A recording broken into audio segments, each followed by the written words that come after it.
Okay, അതിലേക്ക് പോകാം. ഹൈബിയുടെ എറണാകുളത്ത് നിന്ന് മാധ്യമങ്ങളോട് സംസാരിക്കും. നമുക്ക് അതിലേക്ക് പോകാൻ കഴിയുമെന്ന് തോന്നുന്നു. ഹൈബി, പാർലമെന്ററി ചരിത്രത്തിലെ ഏറ്റവും വലിയ ഭൂരിപക്ഷത്തിലേക്ക് ഐക്യ ജനാധിപത്യ മുന്നണി കടക്കുകയാണ്.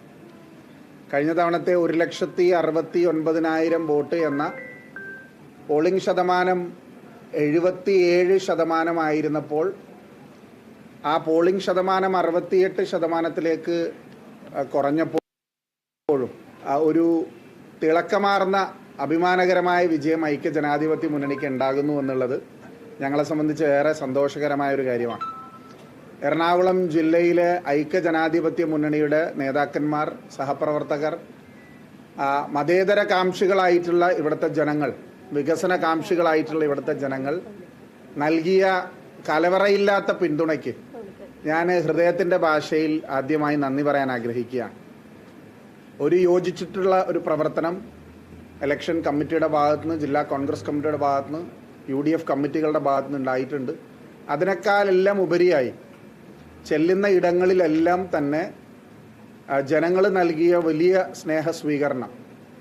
കഴിഞ്ഞ 5 വർഷക്കാലം ഞാൻ തെരഞ്ഞെടുപ്പിൻ്റെ എല്ലാ ഘട്ടങ്ങളിലും പറഞ്ഞ ഒരു MP എന്നുള്ള രീതിയിൽ ഇന്നിൻ്റെ രാഷ്ട്രീയ സാഹചര്യങ്ങൾ ഇന്ത്യയിലൊരു മതേതര ജനാധിപത്യ സർക്കാർ അധികാരത്തിൽ വരണമെന്ന ആഗ്രഹം പോലെ തന്നെ ഒരു ജനപ്രതിനിധി എന്നുള്ള രീതിയിൽ എന്നെ വിലയിരുത്തുന്ന ഒരു തെരഞ്ഞെടുപ്പ് കൂടിയായി ഇത് മാറുമെന്നുള്ളത്.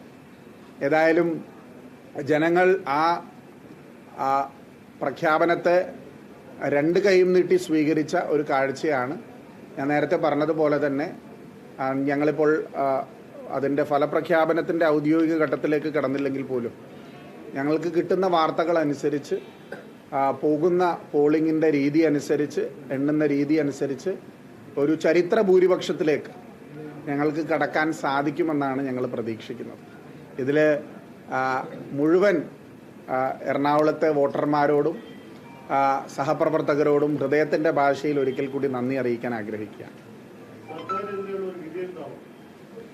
അല്ല, തീർച്ചയായിട്ടും ഇത് ഞങ്ങൾ തുടക്കത്തിൽ തന്നെ പറഞ്ഞിരുന്നു. സംസ്ഥാന കേന്ദ്ര സർക്കാരുകൾക്കെതിരെയുള്ള ഒരു വലിയ പ്രഖ്യാപനമാകും. കേരളത്തിൻ്റെ ഒരു സെക്യുലർ ടർഫിൽ നിന്നുകൊണ്ട് BJPയുടെ ഫാഷിസ്റ്റ് ഭരണകൂടത്തിനെതിരെയും അതുപോലെ തന്നെ കഴിഞ്ഞ 8 വർഷക്കാലമായി കേരളം ഭരിക്കുന്ന സർക്കാരിനെതിരെ കൂടിയിട്ടുള്ള, കാരണം ഞങ്ങൾ ഗ്രൗണ്ടിലേക്ക് ചെല്ലുമ്പോൾ ജനങ്ങൾക്ക് ക്ഷേമ പെൻഷനുകൾ കിട്ടാത്തത് തുടങ്ങി എല്ലാ ജനകീയ വിഷയങ്ങളും ഈ തെരഞ്ഞെടുപ്പിൽ ചർച്ചയാകുമെന്ന് ഞങ്ങൾക്ക് മനസ്സിലായിരുന്നു.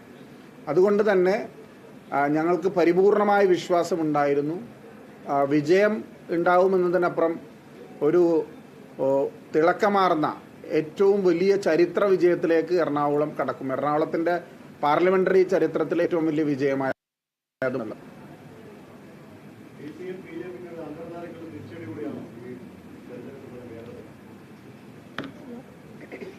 കേരളത്തിൽ പുറത്തു വരുന്ന മറ്റ് സീറ്റുകളിലുള്ള വാർത്ത അത് പരിശോധിക്കപ്പെടേണ്ടതാണ്. ഏതായാലും ഒരു കാര്യം ഉറപ്പാണ്,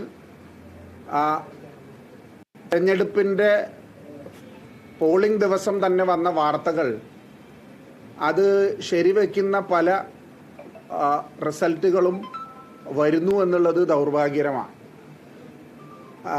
ഒരു അന്തർധാര വളരെ സജീവമാണ് എന്നുള്ളത് നമ്മൾക്ക് ഈ തെരഞ്ഞെടുപ്പിൻ്റെ പല ഘട്ടങ്ങളിലും മനസ്സിലായിട്ടുണ്ട്. പല കേസുകളും സംബന്ധിച്ചിട്ടുള്ള ഒത്തുതീർപ്പിൻ്റെ ഫോർമുല ഉത്തരവാദിത്തപ്പെട്ട CPM BJP നേതാക്കന്മാരുടെ നേതൃത്വത്തിൽ തന്നെ നടത്തിയ ചർച്ചകളെല്ലാം ആ ദിവസങ്ങളിൽ വലിയ ചർച്ചാ വിഷയമായിരുന്നു. അതുകൊണ്ട് അത് കേരളത്തിലെ പൊതുസമൂഹം വിലയിരുത്തട്ടെ എന്നാണ് എനിക്ക് പറയാനുള്ളത്. ഏതായാലും ബഹുഭൂരിപക്ഷം വരുന്ന കേരള ജനത, ഇന്ത്യയിലെ മതേതര കാംക്ഷികളായിട്ടുള്ള ആളുകൾ ഇന്ത്യ സഖ്യത്തോടൊപ്പവും കേരളത്തിലെ ഐക്യ ജനാധിപത്യ മുന്നണിക്കും ഒപ്പം നിലയുറപ്പിച്ചു എന്നുള്ളത് ഞങ്ങളെ സംബന്ധിച്ച് വലിയ പ്രതീക്ഷ നൽകുന്ന ഒന്നാണ്.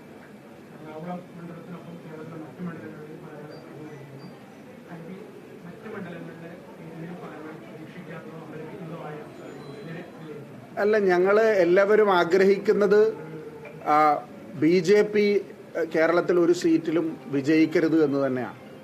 അല്ലെങ്കിൽ BJPയുടെ മുന്നേറ്റം കേരളത്തിൻ്റെ സാമൂഹ്യ അന്തരീക്ഷത്തിൽ, കേരളത്തിൻ്റെ ഒരു സെക്യുലർ ഫാബ്രിക്കിന് ഏറെ പ്രയാസമുണ്ടാക്കുന്ന ഒരു കാര്യമാണ് എന്ന് തന്നെയാണ് ഞങ്ങൾ വിശ്വസിക്കുന്നത്.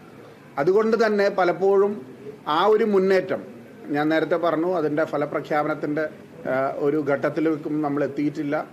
പക്ഷേ ആ മുന്നേറ്റം നമ്മളെ നിരാശപ്പെടുത്തുന്നതും ഭയപ്പെടുത്തുന്നതുമാണ്.